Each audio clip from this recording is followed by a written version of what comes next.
Welcome back to Forbidden Knowledge News. I have a special guest with me tonight. Author and blogger from the Facebook group Hidden Knowledge, Unraveling the Pole Shift, Mark Elkin. Mark was having a few connection problems on his end, so this will now be a two-part interview. We have here with us Mark Elkin. How are you today, Mark?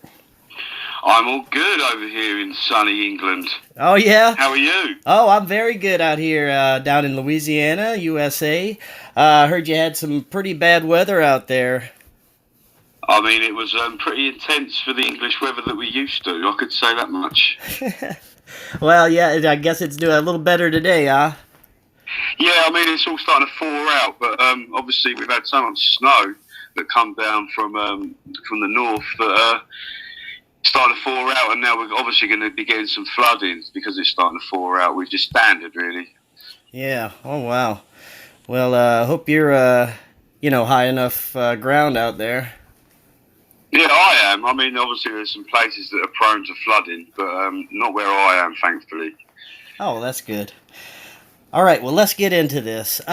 First, let's get a little bit about your background. Tell us about yourself and, maybe about how you came into this information that you're about to share.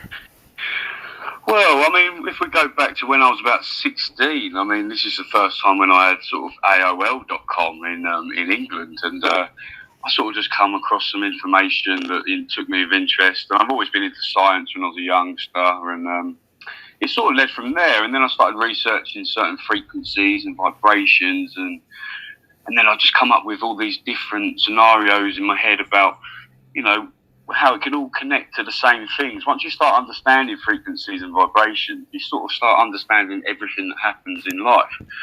So, and then you get certain people that you come across that send you certain information. They say, "Oh, check this out," and sometimes you think nothing of it, and then sometimes things just click with you, and this is where it's brought me to today. I mean, it started when I was 16, so Wow. Technically 15 years I've been doing it, but mainly for about 14 years I've been deep studying the occult, the pole shift, the systems, and basically self-taught science, most of it too. Because, I mean, you don't get degrees in new science that you see these days, because it's all mainly theoretical. Right. But, once you get a good understanding of how the whole system works, you can start to question everything that you've been taught. And that's exactly what I've done. So that's sort of how I got into it. It was just mainly, it's usually brought to you. You're synchronized to perceive certain things that are synchronized to you, and you get, pushed these messages through to you, and that's what happened to me. I believe I was sort of shown this thing, and that's what's brought me to where I am today. Oh, all right. Very cool. So that being said, from what you have learned, what can you tell us about the Nibiru system or Planet X? Well, I mean, the Nibiru system is highly talked about, and I mean, it was highly talked about back in the 1950s and 1940s even, but it was very shunned. I mean, the whole media sort of shunned it after a while. Once the elite caught onto it, I mean, you had Carlos Federer, who was alive about 1909 to 2001. He was like a Chilean astronomer. He spoke of the Planet X in 1940. And that was about 43 years before Planet X was even spoke about in the papers. I mean, the main paper that spoke about it publicly was the Washington Post in 1983. And they publicly, openly spoke of it. And it was, a lot of people didn't take notice of it. But then you get the scientists that did. And the scientists that started speaking about it managed to sort of either disappear or got put under the Information Act of secrecy, basically, because they knew what this system was going to cause, which is obviously the pole shift eventually, which we're seeing now, all the weather events, all the earthquake upticks and volcanic eruptions that are occurring so much these days that it's becoming the norm, and it's being portrayed to the public that it's the normal now, but it's definitely not. And that's just one of the papers. I mean, there's so many different papers that have spoke about it, as well as people like Marshall Mathers, Jason Rand, Mark Hazelwood, Hannah Wade, David Mead. I mean, even Terrell Croft, who does Black Star updates on YouTube, he spoke about it. I mean, he's got his own sort of theory on things, which I can respect. You know, there's lots of different eras and different years in the past where everybody's spoken about it at some point.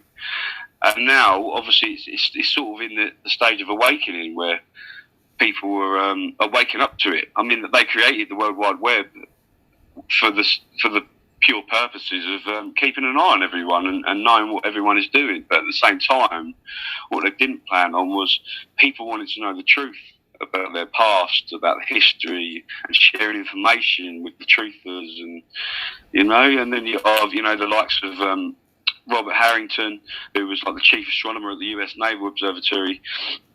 He died before he could sort of publicise everything about Planet X, which was obviously mainly a cover up as well. I mean, there's lots of different stories about the Nibiru system. There's a lot of disinformation out there too. But the only thing that we can do is judge it on the geological changes of Earth as it approaches, which obviously we study quite well. I mean, we've got people in pretty much every country that are watching charts, data, satellites, 24/7, so we miss nothing. I mean, I'm trying to think of some papers that have spoken about it in the past. I mean, obviously it's spoken about in the Bible too. I mean, I could go on forever and talk about everything, even the pyramids, back in Egyptian times, the Incas, the Mayans, they all talk of the same events from different parts of the world. And it's all about the pole shift.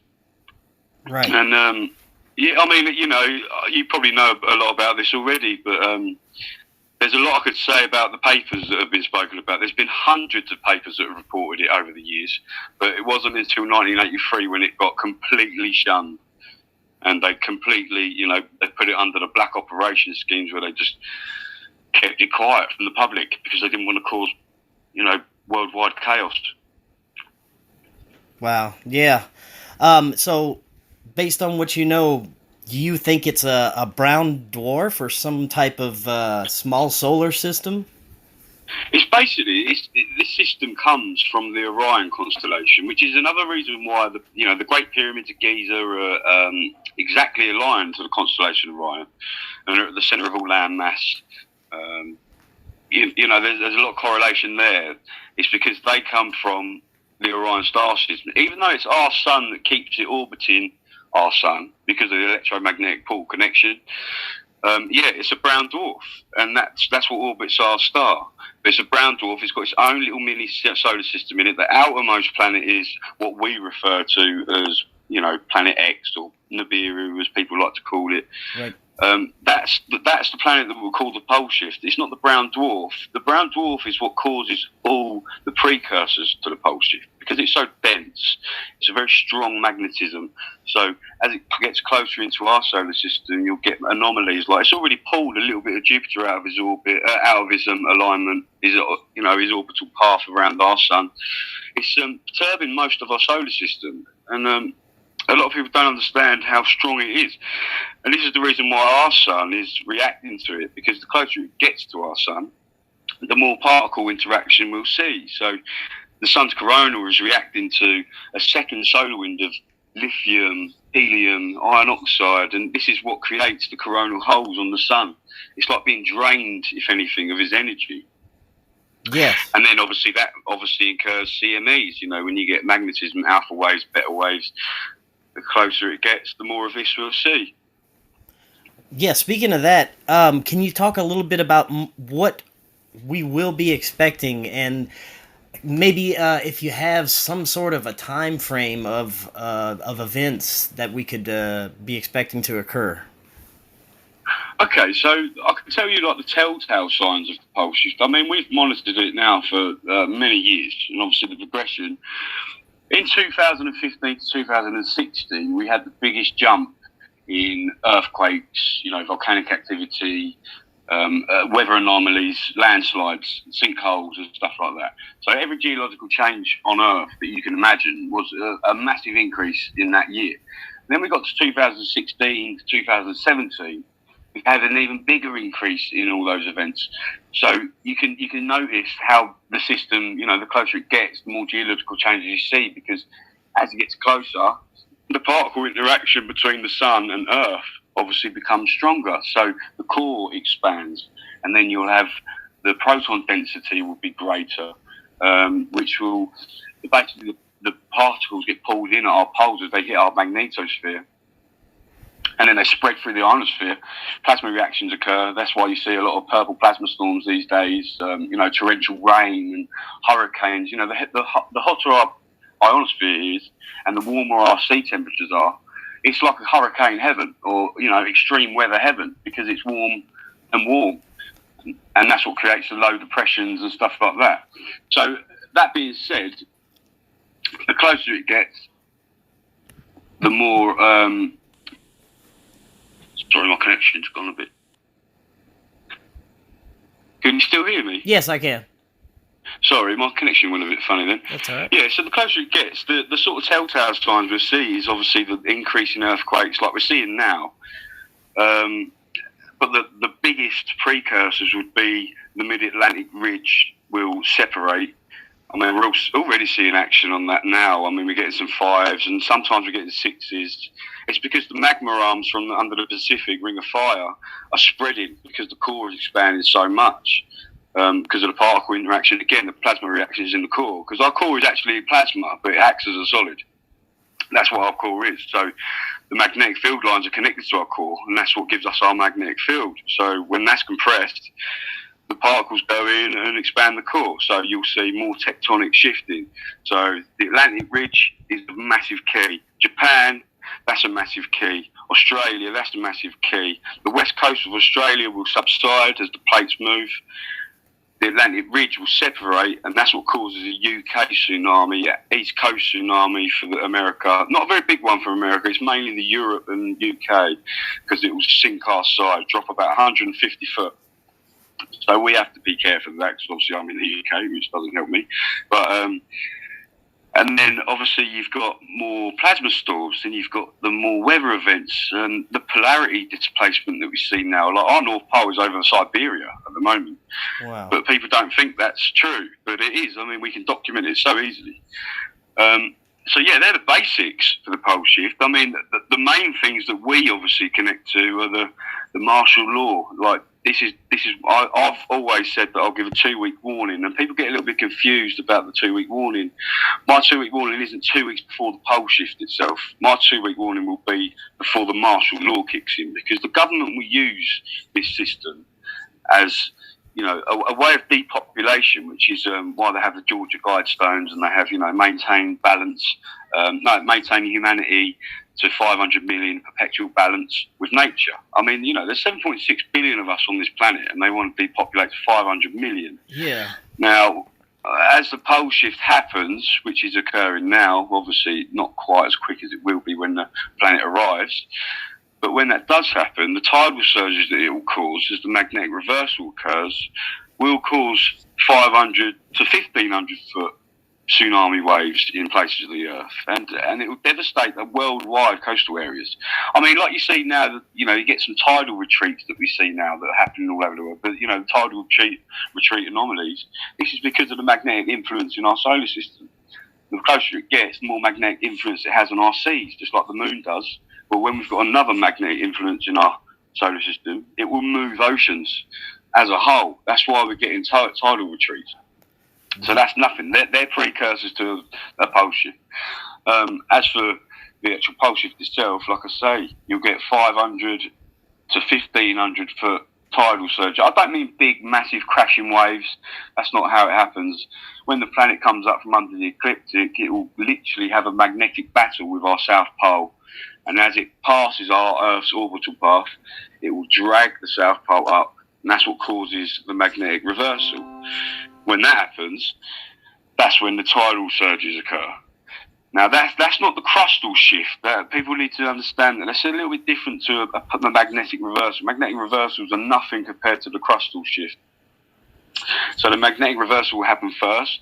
Tidal surges occur then. 95% of the world population live near coastal areas. The elite want to depopulate to 500 million, I think it's pretty easy to connect the dots there. Yeah, and recently we've been seeing some mainstream talk of the magnetic pole reversal. Is this some kind of soft disclosure just to kind of say, we told you so, just in case it happens? This is another thing that I've always spoke about, that the elite obviously know what's coming, and by a universal law, which I mean a law of truth, they have to abide by that. They have to show you in some way what's coming. Like, they're not stupid. They know they can do it in, manipulative ways, and they can just do it subconsciously. But they're showing you. It's your own free will whether you listen and pay attention. Most people are just brainwashed by watching what they want to watch on TV, like the Kardashians, all the celebrity gossip, the music. They don't care about the geological change of Earth these days. 98% of the world population just really don't care about the Earth anymore. But it's not their fault. They've been brainwashed to think that this is normal. Watching the TV, everything you see on TV is what you want to become. They want you to think like that. And it keeps you distracted from everything that's happening on the planet, which is totally devastating the planet. Exactly. Yeah, let's talk about that for a second. So these elite, the powers in control have, they obviously have known about this for a long time. Talk a little bit about that, maybe how long they've known, and how does this connect with what they're doing with the media and our whole society and our whole, global population. Talk about how that ties in there. Well, actually, if we're going back to how long they've actually known about it, as in the very top elite, and I'm not talking about, presidency. Presidency are pretty low-level elite, believe it or not. They're just puppets. So when we're talking about deep state, high-level, top-class elite, we're going back millennials. They've known about this. Millennials, because it's happened many times. I mean, we're still here to tell the tale. Civilizations predate over 130,000 years, but you're not led to believe that. They don't want you to believe that. So they've known about it for a long time, a very long time. And the way they sort of give soft disclosure, because there's always a battle between good and evil, and the good always try and get the words out. The people that do try and get the words out end up either disappearing or get thrown in jail for trying to get the truth out. Many researchers in this sector of trying to make Nibiru public always disappear, or they die in, accidents, scientists that try and go public. So they've known about it for a long time, and they do not want the public to know about it. Reason being is because if they went public with this, knowing that it's going to devastate most of the population, that it would be worldwide chaos overnight. Like, it would literally be pandemonium overnight. And the elite would have the biggest uprising on their hands that they've ever seen in the history of mankind. Because they've been building these dumb cities for a very long time. Back in 1983, they started massively building the dumb cities, which is obviously, for the listeners, it's deep underground military bases. Places like Cheyenne Mountain. There's a network across the whole of the US, and they've got underground, train tracks. They've got super highways under their cities. They've got seed banks. They've got every species on the planet under there. This is all in preparation for the pole shift. And if the elite went public, they know that they'd be in jeopardy, because everyone would be knocking down them places. They'd be going there in the hundreds of thousands and demanding that they are safe. Now, little do the elite know, unfortunately for them, is that them underground facilities that they've got, that most of them will crumble. The tectonic shifting that's going to occur, most of them will, some of them will survive, of course, but most of them will crumble. And the very top elite know that. The very, very top elite know that. So, most, and a lot, again, when I was talking about this martial law, my 2-week warning and things like that, they're going to use martial law, obviously, to keep people by the coasts. And the biggest distraction for that will be war. That's why you're hearing all the war drums now, all the saber rattling with Russia, North Korea. It's all coming to a head. That's this is all part of it. When war kicks off, that the pole shift is not far behind that, because they will put martial law in place. They'll keep everyone by the coast, so that you can't move. And people will say that, but the military, they wouldn't do that to their own military. Well, I've got news for the people that say that. the military, the standard military, are expendable. They don't care about the standard military. They are expendable. They have a completely different black op army in preparation for this pole shift. I know that for fact, and a lot of people do that have been researching it for a long time. And it's sad to say that, but it is the truth, and people need to understand it. Unfortunately. Wow. Okay. So, well, do we have any kind of time frame? Well, first of all, you mentioned war. So you do believe that we are due for a war before this happens? Yes. Well, the main reasons why we all know that war is coming is because they make it so massively bold on the news. I mean, if they control the media outlets like the Rothschilds, and I mean they own everything. The elite own everything that you see. Whatever you see on that TV is what they want you to see. The mass shootings. The mass shootings that happen, and they've got the crisis actors that are paid to go into these crisis situations and play the victims, and most of it's fabricated. I'm not saying that people don't die, because they do, but it's all mind games. That's what it is. Right. This is all to take away people's guns, form more control. They can't just sporadically declare martial law. They have to have reasons, and this is what they're doing. They're making these false flag events so that they can gradually take people's guns, enforce more law, and form more control. Because the more they see of this on the TV, the more the public are going to back the elite. They're going to be like, actually, no, you're right. We do need to take people's guns. We do need more control. So basically, what they're doing is they're subconsciously agreeing to militarisation of the streets. And that's exactly what the elite want. I mean, you look at the police force these days that are all over. I mean, even in the UK, they're like the military now. I mean, they've got the military grade weapons. They've got, they're basically militarisation of the streets. That's what they're trying to do. As for timeline, a lot of people ask me this. Probably the biggest question on everyone's lips. And I know that it's a very touchy subject when it's given to. I don't trust anyone that gives dates. I never will, exactly. Because usually it's all for misdirection. I would never give a date. What I will do is know that martial law is going to come 2 weeks before it happens. I know that I will know that. But what I don't know is when the exact pole shift will happen. But what I do know is the precursors to the pole shift. So if I watch the geological changes of Earth, not just me, I mean a lot of people that are watching, we can tell certain things, these certain clues, like war, Project Bluebeam will be used at one stage. I don't know whether that's going to be used just before the shift or just after it. It'd probably be just before. But they'll be using a lot of false flag events, which we're seeing now, which we said would be on the uprise, and it is already, and celebrity deaths, like mysterious celebrity deaths, which is on the rise. They're not dying, they're going underground. And as for that, I mean, we've got USGS geologists that have just suddenly quit their jobs. They haven't quit for any sort of reason apart from they're going underground. I mean, my sources tell me that, and they're very high up. So I know that for a fact. Wow. Timeline.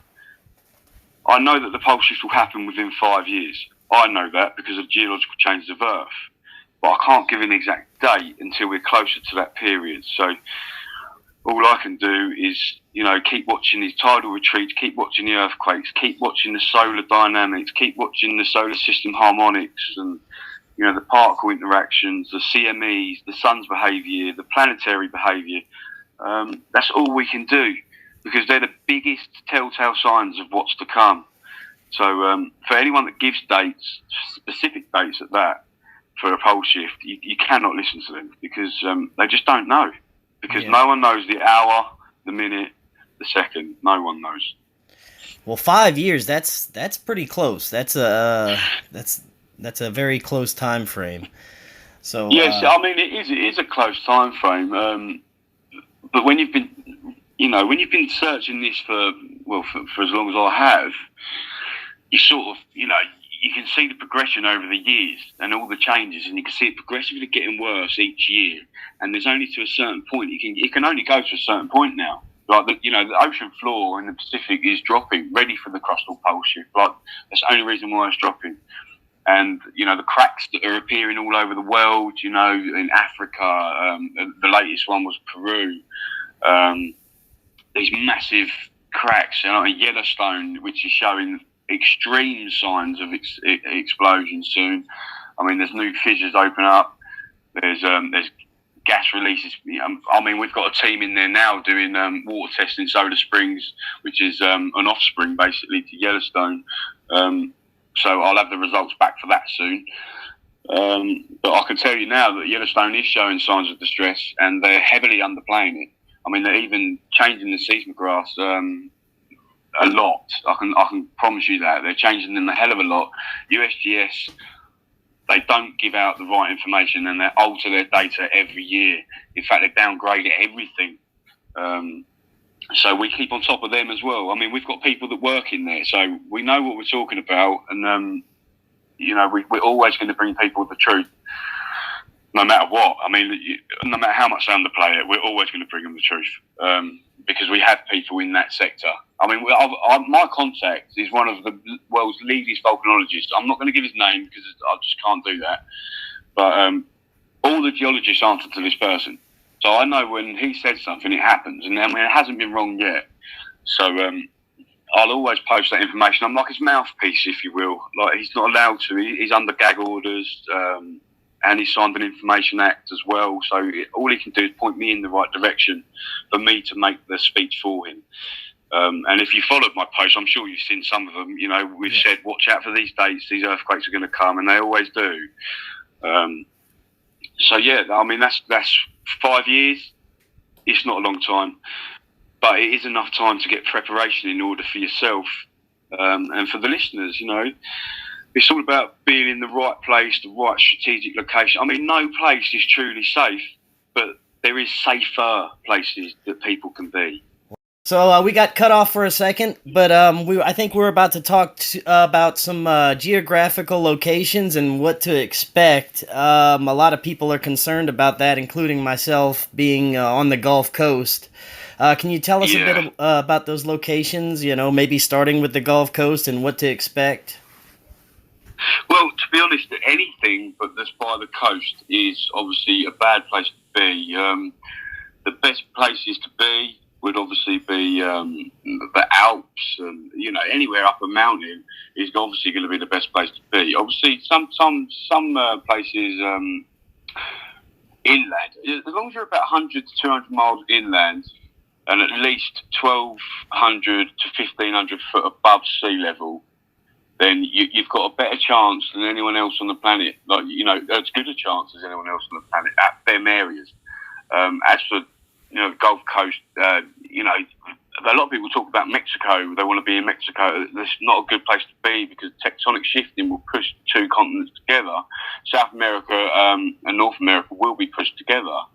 And Mexico won't be a good place to be, or anywhere in that area, to be precise.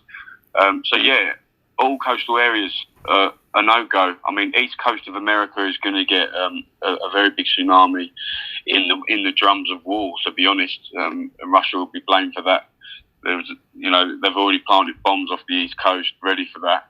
So East Coast is not a good place to be. It's also a place to that they manipulate the weather there quite a bit, and they steer hurricanes along there. And, I mean, just like the weather front they just had actually was so sporadic. It came out of nowhere and then went back inland, which I gave warnings about too, and they had severe flooding in some parts. So the East Coast of America is a bad place to be. It's a really bad place to be. The Big Apple, I mean, it's predicted to be underwater in the Simpsons episodes as well, which is, The Simpsons is directed by Matt Groening, who's a 33rd degree level Mason, and they've predicted a lot of things that have occurred. They predict them years in advance, and they always come true. And the next one is the pole shift. They've got an episode called Days of Future Past where they predict the South Pole being like a desert, and they're in their sort of sun hats and on camels, and they've got the Empire State Building underwater in New York. For them to get so many things right and never be wrong, and then to pick the pole shift, I think it's pretty safe to say that they should be listening to people. Obviously, most people would watch it and not think much of it. But if you study these sort the Masonic agendas and the Illuminati, and you'll start to realise that they don't just predict things; they know what things are going to happen. Yes. So yeah, getting back to it. Sorry, I always get sidetracked because I start thinking about other things. But yeah, geological places. West coast of Africa will subside, so that's not a good place to be. New Zealand will rise through tectonic shifting. However, there will be a lot of movement. So structurally, you're gonna want to be above, just below ground, not very deep. The deeper you are, the less chance you've got of survival in New Zealand, because obviously the tectonic shifting and the fault lines. I mean, they had a massive fault line that formed on the last year when they had they said it was a 7.4, I believe, but it was actually more of a 9. But that's USGS, USBS, I like to call them, downgrading as always. So they've got a new fault line, and they've got a lot of instability there. So you've got to bear all that in mind. New fault lines you've got to stay well away from. Volcanoes you've got to stay well away from, at least 100 miles away from them. Nuclear power plants, which will be shut down before the pole shift, but nevertheless they're still going to be radioactive, and you need to stay away from them. So these are the sort of things you need to look for the most: is fault lines, stay away; volcanic volcanoes, stay away from; the coastal areas, stay away from; anywhere near rivers that are sea inlets, anything like that, you've got to stay away from, because what happens is the tidal surges will find narrower landmass, i.e. as in rivers and sea inlets, and tidal bore occurs. So if you're anywhere near there, the tidal surges will reach higher because of the narrower landmass the walls meet. So bear that in mind. And also, you don't want to be near any towns or cities either, because they will be rife with violence, and I mean, it will just be absolute chaos in those places. I mean, even when martial law is in place, it will be chaos within the cities and towns. It will be absolute chaos. So it's better to be off grid. So yeah, I mean, 100 miles away from any of those locations is the best place that you could be. Now, I'm not saying that any place is safe, because no place is safe. It's going to be a massive transition for Earth and all people that live here. But we've been through it before, and we're still here to tell the story. So it can be done. Well, it looks like they're out to get us tonight, Mark. This is the second time we got disconnected. We'll try and finish this time. So we were talking about the geographic locations, and you were beginning to tell us a little bit about the ancient scriptures and how we did survive this before. And, it's happened many times throughout history. Yes, I mean, there's many different scriptures. I mean, even in the Bible, the Book of Revelation. I mean, there's so much that's spoken of, but I think most of them was warnings. I mean, what can I think of here? I'll try and think of a couple so we can sort of get an aspect of what I'm trying to talk about. Hopefully. Well, I know they have the Hopi prophecy. I know that's one warning. Yeah, the Hopi prophecy, obviously they talk of the blue and the red Kachina, and when the blue Kachina shows, it will be the day of purification. And obviously the day of purification obviously corresponds to the pole shift, where, the earth gets cleansed. And the red Kachina is what brings the destruction. And they also talk about the skies being like spiders' webs, which is obviously, what we're seeing now with the chemtrails that they do daily. It is like sort of spiders' webs in the sky. As for, Bible scriptures, I mean, you've got Noah 65:1, seems quite relevant. And it says, Noah saw earth had tilted and that its destruction was near. And then you go to 2 Esdras, which is obviously in a different Bible, not the modern day Bible that you see now. Right. 2:4, it tells us that the sun suddenly starts shining at night and the moon in the daytime. Nations will be in confusion. The movement of the stars will be changed. Obviously, the wobble that this causes for the magnetic shift the stars are out of line now, and the sun and the moon are setting in different places than they should. So that all corresponds to the pole shift. And then you've got Isaiah 24:1. Behold, the Lord lays the waste. Oh, sorry, the Lord lays the earth waste, devastates it, stores its surface, and scatters the inhabitants. Again, obviously, it corresponds to the pole shift. Then you've got Job 9:5. It is God who removes the mountains; they know not how. He overturns him to his anger, who shakes the earth out of its place, and its pillars, poles tremble. So again, corresponds to the pole shift. I mean, these are all different scriptures that are talking about the same thing. You've got Psalms 46:2. Though the earth should change, and though the mountains slip into the heart of the sea. I mean, this occurs again with the pole shift. And you've got Hebrews 12:26. Yet once more I will shake not only the earth, but also the heaven. But, I mean, this expression, yet once more, denotes that removing the things can, and they will be shaken. The Bible even comments on its own mention. It says, yet once more. So this emphasises the fact that it's happened before, and it will happen again. So, the book of Genesis describes the shifts, and the Revelation describes the next one. So, there's many different... And then you've got the Incas and the Mayans. They've all depicted the pole shift in their carvings and their paintings. For example, when you had not the Mayans, it was the Incas that depicted all these strange anomalies in the sky that they saw, like plasma reactions in the sky, where they thought they were seeing men in the sky, green men. But what it was actually plasma reactions occurring with the magnetic field. So, the plasma reactions caused these sort of green-like men in the ionosphere. And that's where we got cut off. I will keep you updated as to when part 2 of our interview will be uploaded.